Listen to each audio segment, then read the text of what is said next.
बट सावित्री के व्रत करके जब आदमी फेरा लगावेला, फेरा लगावत समय के भजन कैसन लगता, कैसन लागी, ऐसा हमरा के कमेंट द्वारा जरूर बताई।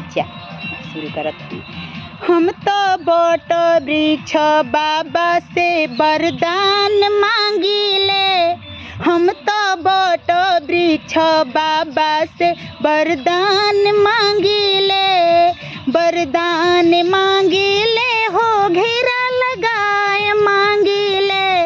वरदान मांगिले हो फेरिया डाल मांगिले,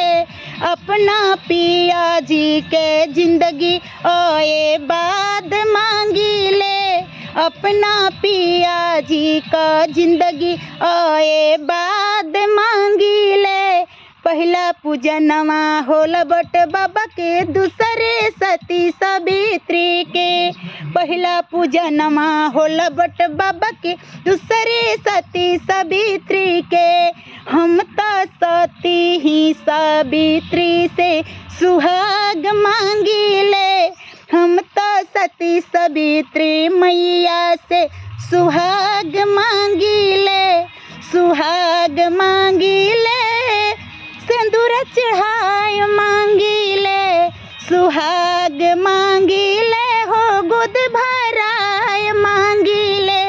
हम तो पिया जी का जिंदगी आए बाद मांगिले,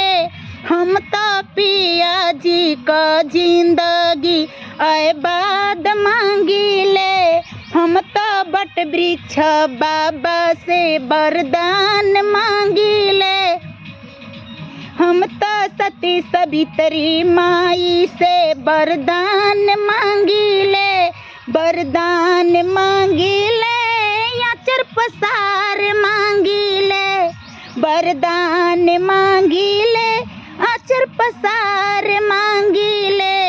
हम तो मंगिया का सिंगार सिंदूर मांगिले, हम तो मंगिया का सिंगार से दूर मांगिले,